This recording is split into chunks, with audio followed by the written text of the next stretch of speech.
Welcome to Bloomberg Technology. I'm Emily Chang in the San Francisco Bay Area. Another day of gains on Wall Street. Investors waiting on that $2 trillion stimulus package to pass through the Senate. Meantime, the White House task force on the coronavirus scheduled to deliver a briefing minutes from now. We will take you to Washington as soon as that begins. But first, I want to bring in our What'd You Miss co-anchor Romaine Bostick to talk about the moves today. Romaine, investors seem to be banking on the stimulus package, but senators still working through some sticking points. It hasn't passed yet. What's your read on the moves today? Yeah, so I mean, the market clearly waiting on that. Around midday today, there was a tweet out by Senator Bernie Sanders saying that he had some objections to the bill, primarily surrounding some of the provisions for unemployment insurance, and that he was actually willing to hold up that bill if his issues weren't addressed. That seemed to take a little bit of wind out of the rally. We were actually doing very well up until about then. Then a little bit later in the day, you cover tech, so I'm sure you saw this. Apple actually, there was some news crossing the wire on Apple. It was actually reported by Nikkei that Apple might push back the potential release of that 5G iPhone that so many people were anticipating this year.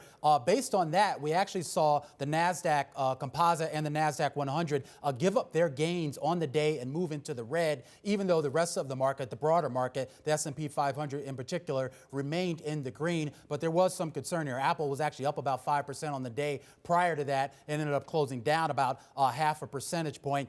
We also saw some of those Apple suppliers also either give up their gains or move into the red as well. So there is some concern here, not so much just about, oh my gosh, we're not going to get another iPhone, but really, Emily, this idea here that the economic impact is going to be lasting. This isn't going to be something that we just sort of recover from in, June or July. This is something that's probably going to linger for months, maybe even into next year. I think that reality started to sink in with some traders. Again, not enough to completely squash the rally, but you're definitely seeing the fragility that we have right now in this market with regards to how people are trying to sort of game what the outlook's going to be. Meantime, Romaine, Micron, which is an Apple chip supplier, reporting fairly strong earnings, though they said that some customers stockpiling data centers, stockpiling chips could be more a signal of demand, but they're expecting demand to return to usual in the second half of this year, though others reporting much longer than that. We've seen Twitter and Zillow withdraw its forecasts for the quarter. How do we make sense of these differing pictures of the future? Yeah, this is going to be hard. I mean, the Micron report was encouraging, though Micron did have a lot of caveats sort of baked into its statement, even basically saying that this is basically a lagging indicator, so you can't really read too much into it going forward. But it does show a little bit of resiliency. And keep in mind, of course, Micron and a lot of the chip makers had really been beaten down prior to the COVID-19 issue. So there was already a lot of concern about these companies. So they're coming up from a bottom. When you talk about some of the other names that you mentioned, you obviously have some ad issues when it comes to names like Twitter and Facebook, this idea that advertising spending isn't going to be as robust this year as it might have been, and that's hurting, potentially going to hurt those companies. But again, what you're seeing from these companies really here is this idea here that at least over the short to medium term, you're probably going to have a little bit of pain. The issue now for investors is whether these companies have enough sort of juice in the tank, whether it's backlog of orders, whether it's cash on hand to really sort of facilitate a little bit more of a recovery later this year. I think what you're seeing with companies like Micron, and we also saw this too, not a tech company, but with Nike yesterday, this idea here that some of these companies are going to be poised for a pretty quick recovery, assuming we do get sort of past the health issues here with regards to the COVID-19 scare. But once we get past that, some of these companies are poised for a little bit of a rebound, Emily. All right, Romaine, hang on. I want to bring in Laura Kane, head of thematic investing at UBS. Laura, you guys think this is an opportune time to make some bets. That said, every time you make a buy, the price keeps going down. How do you know, how far away the bottom is going to be and whether you're making a call at the right time? Yes, so we do see opportunities, selective opportunities for buying. I mean, I would agree with Romaine that the market is still quite fragile, and we do expect volatility to stay with us. So in light of that, what we're focused on is long-term secular trends that we believe are going to play out over the next decade and beyond. And with that being said, we do see some attractive entry points right now for some of these thematic ideas. So e-commerce would be one of them. in light of quarantining measures. We're seeing more shopping taking place online. We're seeing more reliance on internet services more broadly, everything from education services to mobile food ordering, food delivery. So there really is a whole host of opportunities that we see across the internet space and e-commerce specifically. We also do have a positive view on 5G build-outs, more specifically on the infrastructure side, though, than the smartphone maker side. We do see really attractive valuations on the infrastructure side, so that would be network equipment companies and some of the tower companies as well. So our overarching view is that if there are long-term trends that we see developing, this is a good time to get exposure for investors that do have some risk appetite right now. That said, let's talk a little bit about e-commerce. Amazon shares ending the day down almost 3%. Amazon closing a warehouse in the United States indefinitely due to employees at that warehouse testing positive for the coronavirus. This has happened in a couple of places across the United States. It's happening in Europe. And if you are a customer, it's difficult to get what you want on Amazon right now. And if you're buying online, talking about almost any vendor, it's difficult to get what you want. So I wonder how positive the e-commerce story actually is under these circumstances. Sure. I would say it's certainly not immune. But that being said, we have seen a pickup in demand and activity. There is a lot of differentiation, though, within e-commerce that I would point out. So we've seen the larger players do better during this period, but e-commerce players that are focused specifically, especially in apparel, as you can imagine, a lot of people are staying at home these days, so there isn't a lot of demand for new clothes. So we've seen some of those online retailers struggle. In contrast to that, though, for companies that do have very strong brands, so not necessarily companies that are focused only on e-commerce, but regular retailers that have a strong online presence have actually seen strength, especially you've seen reports of that from some companies in terms of their Asia sales, their Asia online sales. So I think there is differentiation there. It isn't a 100% all positive story, but if we look out longer term, this is a space that we expect to see 15% annualized growth over the next decade on an annualized basis. So we like the story, but you're right, it's not completely immune from disruption amid all the uncertainty in the market. Hey, Laura, Romaine Bostic here. Only a little bit of time left here. Talk to me about some of the biotechs and the pharma names that are really sort of on the tips of a lot of investors' tongues these days. Are these going to be sort of lasting upward plays for investors, or is this more just sort of a short-term, intermediate type move?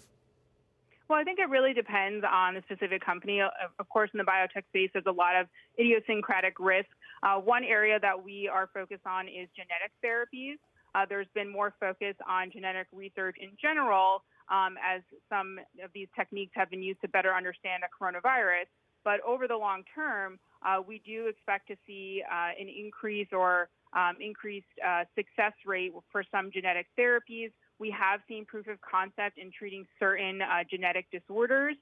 We've also seen increased regulatory clarity in terms of FDA approvals. And finally, we've seen interest from larger biopharma companies in investing in this space. So we've seen a pickup in M&A activity. So within that, the biopharma space and biotech, genetic therapies is an area that we've been focused on.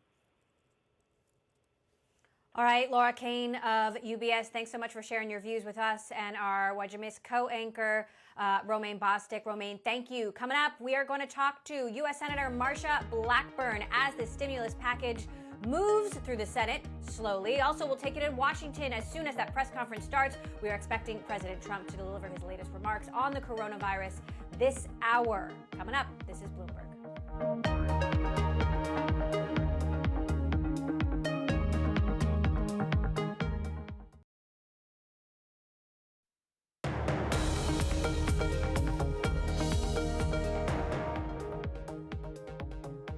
Welcome back to Bloomberg Technology. I'm Emily Chang. With so many people working from home around the world, more scrutiny on the technology that powers that. Cisco, a big part of that. We spoke earlier with Cisco CEO Chuck Robbins on Bloomberg Television. Take a listen to what he had to say. We've seen unprecedented volumes. We are, to your point, critical infrastructure for working from home and the internet service providers that are servicing all of us who are trying to work from home. I'll give you some statistics. we launched both free cloud security offers and free WebEx offers. And in the first 24 hours of putting that offer out, we had 240,000 new users sign up. And this is a platform that, before this crisis was running 300 million users per month.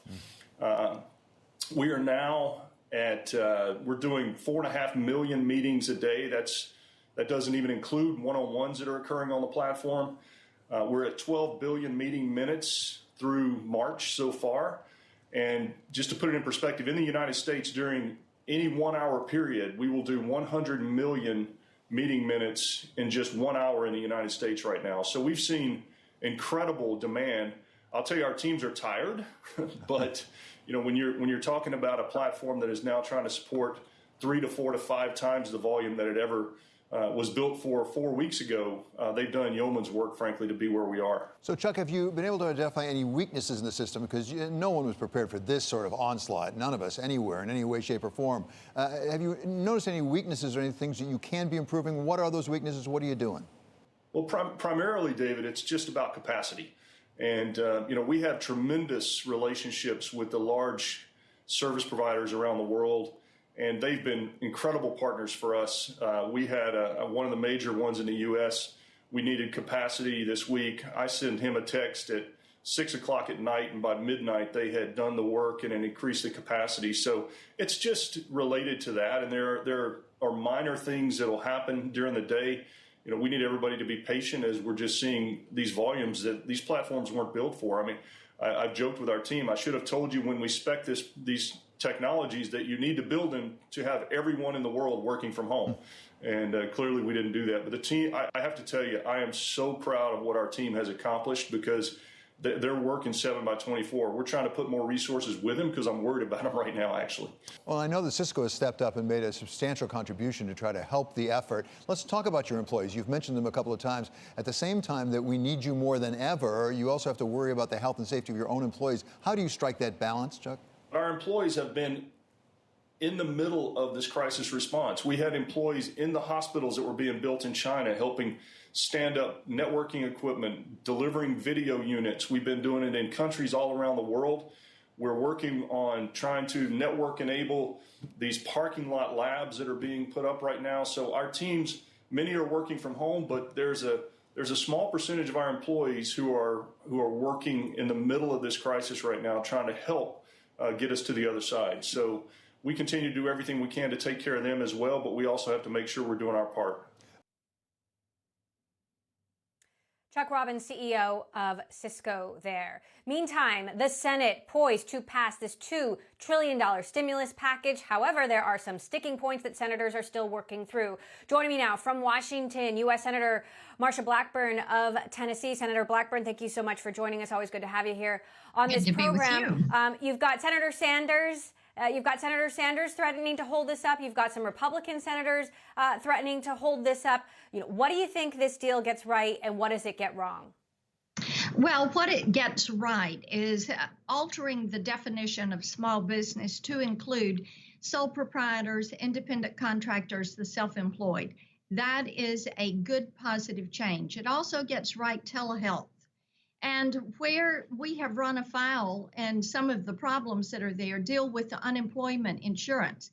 There was going to be a plus up of $600 so that you could get to the max of what somebody had earned. Well, there are some of our friends across the aisle, Senator Sanders, I think, being one of them, who wants that to be on top of. So there are people who would end up making more on UI than what they had made when they were employed. There's also a problem. There's a $400 million allotment for election security. And most of the states are telling us they don't need the money. They've got their systems set. They're ready for the election. So that is causing concern. And then, of course, you've got $150 million for arts and humanities. And we need that money going into research, bringing our pharmaceutical manufacturing back from China so that we don't find ourselves in the position again where we need some of these active pharmaceutical ingredients, some API, and the only source for it is in China, and we can't get it for drugs and compounds that are needed to fight something like COVID-19. So you're right. So are you saying, Senator, you don't think this stimulus package should pass the Senate as is? No, I'm just saying you asked what were some of the sticking points, and I was articulating what the sticking points are to you. The things that people have mentioned that they have problems with. I have problems with some of those items also. There are very good things in here. The telehealth is good. The $100 billion getting to the hospitals, that is very good. It is needed. Making certain that we don't segment that healthcare chain so that you have PPE going to nursing homes and hospice and assisted living, and also to our hospital and clinic workers. That is a very good thing.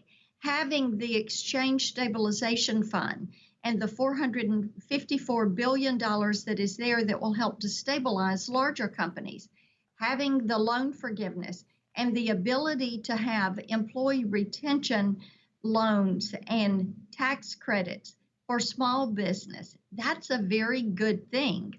So you've got some great things, you have some things that are workable, and you have some things that are causing some problems, and people are saying, hey, we need to look at this language a little bit before we take a vote. Governor Cuomo in New York has slammed this package, saying it doesn't do enough for New York. What is your response to that? Well, there is a set aside for states and cities, and it's 150. Let me look at that number to be sure I give it to you right. We're still making notes. It's $150 billion state and local set aside. Now, for most cities that are under 500,000 people, the money goes to the state, $1.25 billion to each state. Then cities that are a population over 500,000 apply directly to Treasury. And so New York City would be in that. That's a $150 billion pool of money on top of money that is going for into health care and into all the other components that I have mentioned. The 13.3 program, which is the Exchange Stabilization Fund. So there are always going to be some that say it does too much, and there are always going to be some who say it does not do enough. Our goal is to make certain that there is a way for small business owners and employers to bridge this. You know, we had a very steep shutdown of the economy, and people are really losing their businesses and closing their doors because of nothing that they've done. They were so ordered by the government, and it is heartbreaking to me. I have talked to people who they're watching their American dream evaporate. They're very concerned about how they're going to make payroll, and they're wanting to do right by their employees. You know, the calls and the text and the emails are nonstop. It goes 24 hours a day. And to me, it is absolutely heartbreaking. Now, Senator, on that note, the president has said he wants to reopen the economy, reopen the country by Easter, and yet you've got health experts and doctors out there who are saying, no, we're not going to be ready by then. We could see a resurgence of the virus. We haven't been shut down long enough. You know, some of the president's own advisors, the folks who are speaking to us at these daily press conferences, seem to not be on the same page as the president. What do you make of the inconsistent messaging, and what is the right call? I love the way the president is always optimistic. And I have to tell you, talking to Tennesseans, his words yesterday about getting the economy opened up was so encouraging to so many people, because to them, that is light at the end of the tunnel. And I think that the decision of when to open up areas is going to be left to governors and mayors. They are going to know when it has tapered off, or if they have no presence of COVID-19 in their communities. Their hospitals are going to know when they are equipped and able to meet the workload, and they feel like they have found that right tempo for their staff. They have the right protection for their staff. And there are going to be those individuals that are healthcare professionals, that are local and state elected officials who are on the ground every day with this. And I think we should be listening to them. You know, many times I will say, when it comes to looking at fighting battles and wars, listen to the commanders in the field. And this indeed is basically a wartime footing. So let's listen to these guys that are on the front line and follow their advice. So does that mean we should be listening to our local doctors and not to the president? Not at all. It means that we're going to listen to him, who's the commander-in-chief. And I hope that you will see Dr. Fauci and Dr. Birx and the Surgeon General, the president, the vice president. They're in regular communication with these governors. And I have a feeling they're going to make wise decisions. Nobody wants to get this under control and then see an uptick. So let's not jump to conclusions on this. Let's give them time to get their areas under control and to slow the spread and to work forward how they think is best going to work for their communities. We're all in this together, and we've got to get out of it together. Meantime, Senator, I live in the Bay Area. Our schools just announced that they're closing through May 1st, certainly well beyond Easter. Do you think that this stimulus package does enough to get the internet and broadband into rural areas, to school districts where folks don't have technology to continue to learn at home or be engaged with their educators? And are you concerned, that at the end of all this, when we resurface, when schools reopen, that there will be an education gap as a result of the digital divide? Well, and as you know, expanding broadband and expanding 5G technologies is an area where I've spent a lot of time working. And this legislation expands telehealth. It expands those opportunities for broadband so that we can push to get this further into areas and make certain that the technology and the tools that children that are in unserved and underserved areas are going to have. And, I think that there's going to be a good bit of innovation that comes from this. I've talked to so many people, women who are small business owners, who are finding new ways to handle remote working and keeping their companies going and getting information to employees. I've talked to moms who have children who are in elementary school and middle school, and they are going through the process of homeschooling and finishing out using technology with their children and completing those lessons and those lesson plans. And they're finding a way to make it work. So I think we're actually going to see some innovation when it comes to distance learning and to remote work, definitely in the area of telehealth. And I had early on weighed in with the vice president and president and with Seema Verma at CMS that we needed to go in through the 1135 waiver there for Medicare and open up the opportunities for telehealth and reimbursement. One of the things is telehealth really started as a convenience, and now what we are seeing is it is a primary safety tool for those that are not close to the doctor's office, have complex medical conditions. Senator, we'll have to leave it there. We're running into a hard commercial break, but I do appreciate you stopping by and giving us the latest on that stimulus package. Senator Marsha Blackburn in Washington, thank you. Coming up, we will take you to that press conference when it starts. This is...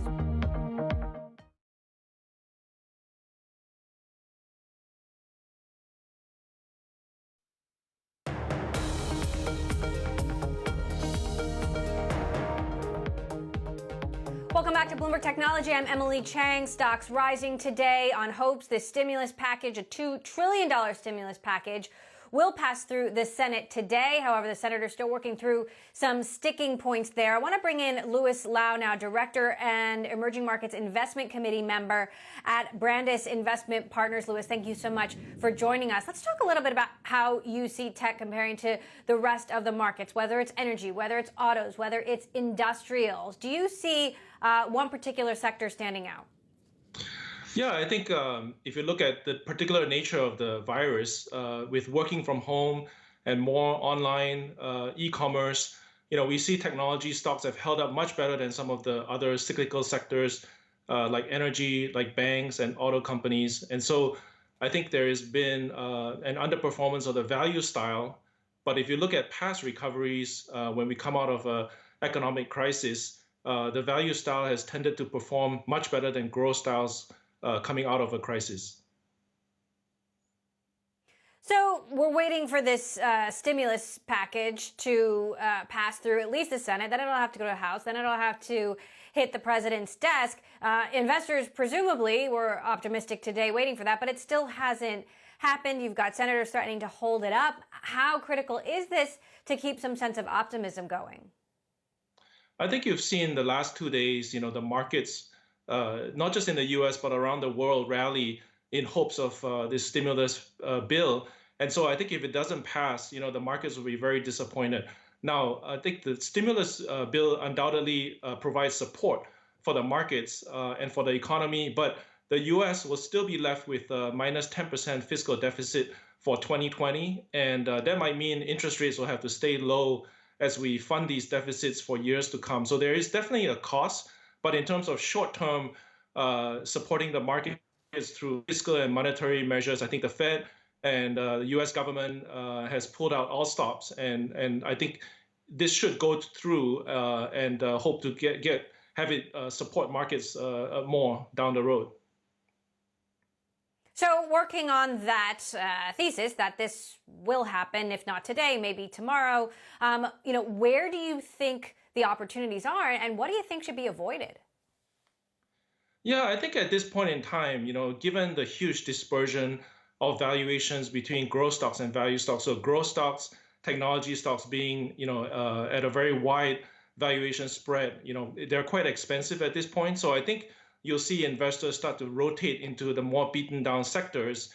And I think among those could be selected airlines that have net cash balance sheets that can see the other side of the crisis, travel-related companies, travel-related software, booking companies. I think those could actually see quite a good recovery. And then you could also see some more cyclical companies, particularly energy. You might have to wait 1 or 2 years for the oil prices to recover, but energy companies are looking very oversold at this point. So those will be some of the beaten down sectors. And then if you're looking for something a little safer, we would suggest looking into media and internet companies where the ad spending has been temporarily down for the last 2 quarters. And these stocks may have seen 20 to 30% sell-offs based on ad revenue slowing. But we think that may be persisting for the next couple of quarters before staging a stronger recovery. So those look interesting as well. What about globally? What do you see on a country-by-country basis? Obviously, China is a different story than Europe, is a different story than Brazil. Yeah, that's a great question. I think China has definitely been much more resilient because people see China as being further along in terms of its recovery. And in fact, April 8th has been the day that has been designated by the Chinese government to lift all the lockdown restrictions in Wuhan and Hubei province. And so I think China, the market obviously has scope to rise, but we think that a lot of the other emerging markets have seen forced selling, and countries like Brazil, Russia, Indonesia, and India are now trading at very bargain basement level. So I think at this point, we're actually shifting a little bit more funds away from China to some of these beaten down emerging markets outside of China. All right, interesting. Okay, Lois Lowry, thank you so much for joining us. I want to talk now about Amazon. A story just crossed the wire from our Bloomberg News reporters. Amazon closing a warehouse in Kentucky indefinitely after 3 employees tested positive for the coronavirus. I want to bring in Bloomberg's Matt Day, who covers Amazon for us. Matt, what's the latest on this warehouse in Kentucky? So this warehouse had closed right before the evening shift on Monday. Amazon said there were 3 employees there who tested positive for COVID-19 and that they'd spend 48 hours cleaning the thing. Now, just a couple hours ago, employees received automated voicemail saying, listen, we're going to close this for an indefinite period. Your safety is our top concern. And this makes, as far as we're aware, the first case, at least in the U.S., where Amazon has said they're going to shutter one of these buildings for an indefinite period. Meantime, there have been local reports about warehouse issues across the U.S. and certainly warehouse issues in Italy and other places in Europe. Give us the broader picture here. You know, how many times has this actually happened where an employee in a warehouse has tested positive? So in the U.S., we're aware of at least 9 states where either local media reports or employees who have talked to us have said there's a case in their buildings. Amazon hasn't confirmed a total. But what's interesting about this Kentucky case is this is not a warehouse doing essential goods. It's a facility geared primarily toward returns of apparel and of sneakers. And so some of the employees who were, expected, at least until recently, to go back to work this evening, kind of voiced concerns to us that, going back to work and risking their health and the health of their families in the case of a pandemic was maybe not a wise move. Tell us a little bit more. I know you've been talking to workers a lot. What is the sentiment? What are they telling you, and what are they hearing from Amazon? Well, it sounds like there's a lot of uncertainty. Amazon is not broadcasting these cases widely. They've been kind of quiet with the media, and even in cases where employees work, in the same building as somebody who's caught the disease, it's a text message or an automated voicemail. It's very high touch in some cases. Amazon says it's a very complicated picture, and they're working on that, and they've got hundreds of thousands of employees. But there's just a lot of uncertainty out there and a little bit of fear among the workforce about how this risk they are, coming to work to put stuff in packages. Do you expect Amazon to potentially take a more aggressive stance here? We know that Jeff Bezos has been having these daily brainstorming meetings about how to handle this. We know that Amazon has quite frankly been struggling to meet demand, to deliver, within weeks, things that people seem to need in the middle of this crisis. Could we see Amazon change course? I wouldn't expect Amazon to back down and close vast swaths of its warehouse network anytime soon. They've said that they're committed to serving people during the pandemic, and there's every indication that their warehouses, which are geared toward kind of multi-purpose stowing of just about any item under the sun, they want to keep those facilities open. They want to keep those facilities moving and getting goods to people. I would be shocked if Amazon throttled back on that promise. And what's the latest on sellers? We know that they booted some 4,000 sellers yesterday. We're also hearing these stories from sellers about how, the moves that Amazon has made to prioritize essential goods has been just devastating for their business. Where are sellers in all of this? I think a lot of folks are still frustrated, especially people who have put so much stock into Amazon, literally and figuratively in terms of their warehouse inventory now that is sitting there and perhaps not moving as people go and buy, hand sanitizer and wipes and all the things in demand during this time. And I think a lot of that is kind of yet to shake out. We've only are in week 2 of this halt to inbound shipments of non-essential goods that Amazon announced. And so I think a lot of sellers are just waiting and nervously watching their Amazon balance. All right, Bloomberg's Matt Day in Seattle, continuing to cover the company for us. Thank you, Matt, for your reporting. Coming up, we're going to dig deep on big tech and the state of it in this very uncertain time. We're going to talk to Mitchell Green of LeadEdge Capital, investor across various big tech companies, get his thoughts on Amazon as well. Also, we will take you to Washington. We are waiting for that press conference to start now. About 40 minutes late already. We're waiting for the president to take the podium at the daily coronavirus briefing, and we'll bring you there as soon as it starts. This is Bloomberg.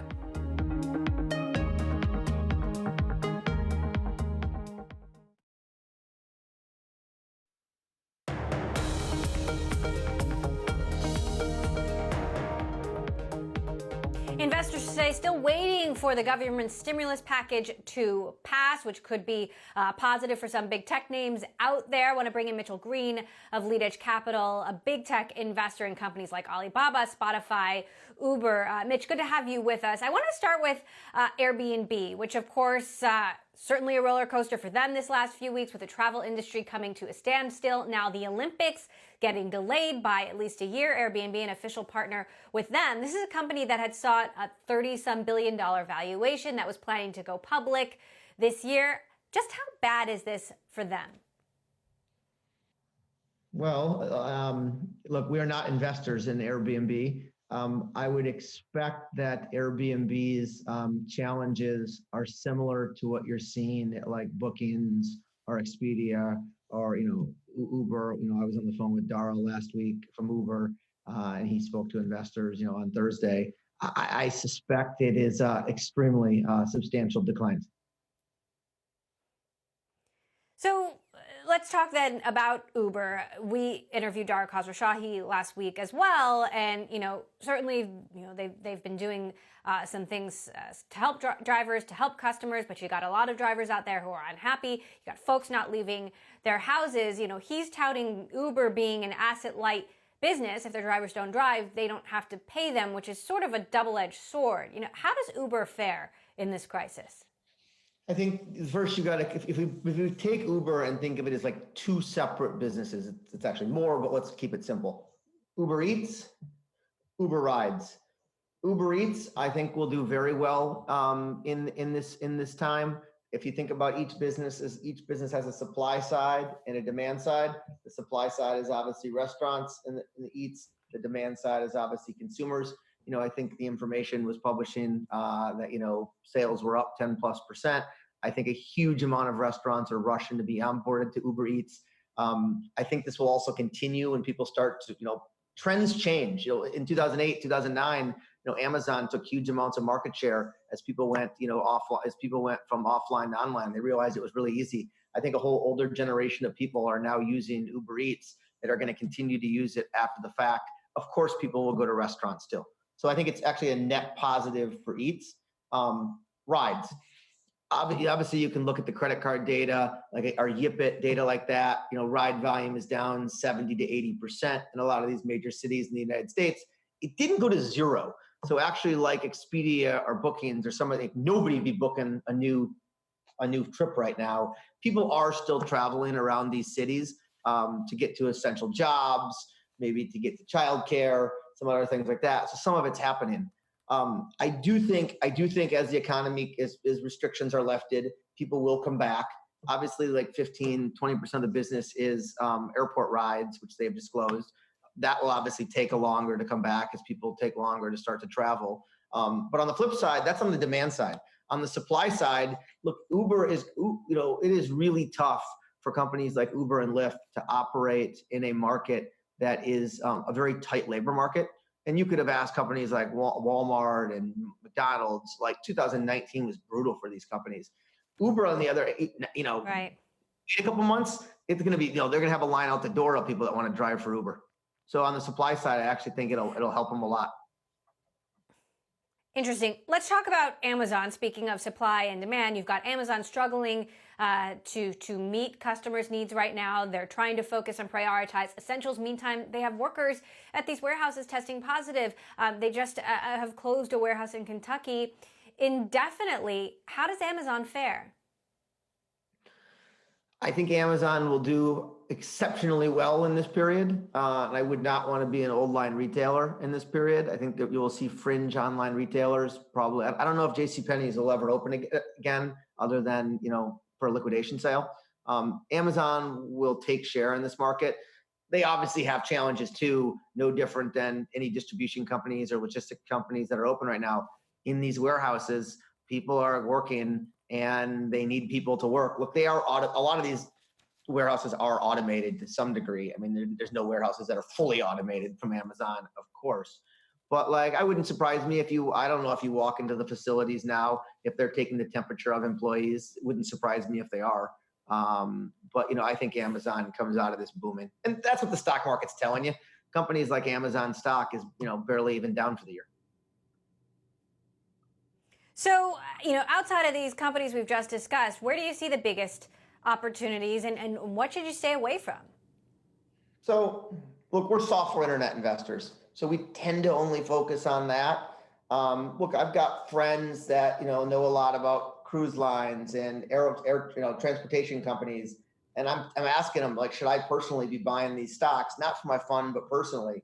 And they're like, look, we wouldn't touch them right now. We don't know how long this is going to last.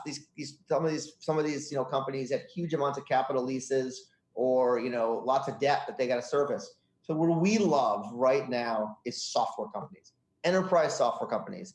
And one area we really like is like security software, because while everybody's sheltered in place, and can't travel and can't spend money, Russian hackers can still do business. And so companies like Tenable Software, we own. Companies like CrowdStrike, we've owned in the past. In the stocks, up 100% since Monday. But we think security software is an area where there's going to be a lot. Also, application software. Companies like Talon Systems and SailPoint and Workiva and Workday. These are just awesome businesses that have really sticky recurring revenues where they may not sign as much business up over the next couple months, but they have no risk of going bankrupt. And that's why these stocks, are probably down 20 to 30% now versus some of these cruise line, travel companies that are down, 70 to 80+%. They're just very robust business models where we think that, the risk-adjusted return is very good.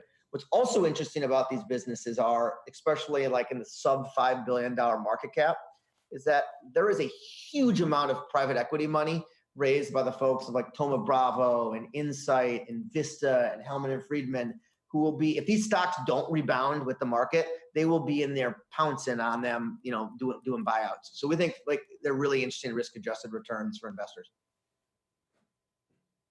All right, Mitch Green of Lead Edge Capital, thank you so much for sharing your thoughts with us.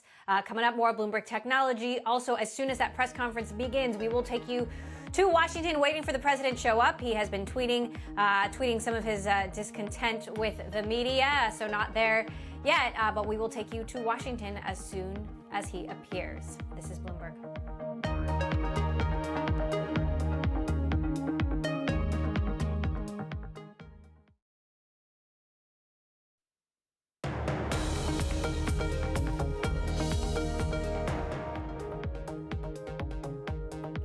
Testing continues to lag here in the United States, testing for COVID-19. Meantime, you've got various private companies trying to step in and help. Joining us now, Mario Schlosser, the co-founder and CEO of Oscar Health, which is touting the first comprehensive testing website for the coronavirus, locating testing centers across the country. Mario with us now. Mario, tell us what we can actually find on this new website and how you pulled together all of this information. Hey, Emily, this is Mario. Hi, it's nice to be on the show. Thank you for having me. So we are an insurance company, health insurance company named Oscar Health, and we noticed very quickly that our own telemedicine doctors are getting a lot of inbounds from members who start to see symptoms and who we wanted to help with more than just sort of find the next testing sites yourself. And so we've got about 650 testing site locations across the country now in our tool. It's publicly accessible on hioscar.com. You actually go through a quick risk assessment that then tells you whether you ought to go and seek testing. And then you can find a site close to where you are in about 29 cities across the states. So, it's been very difficult, it seems, for big companies, mainstream companies, to pull together this information. How hard was it for you to track down all of these testing centers, given how difficult it's been for individuals to get tested? It still isn't trivial, I would say. The advantage we have is we build all of our own physician and hospital networks in all the cities we are in for our members. And the same team that goes around and builds these networks essentially goes out and calls sites, mystery shops sites, and finds out what the capacities, what the opening hours are, and so on. So we were able to leverage that muscle of the company, if you will. The other thing I'd say is that we work with a number of health systems in the various cities we are in. We work very closely with them and build sort of like specialized networks around them, and they've been great partners in volunteer the information in a great way as well.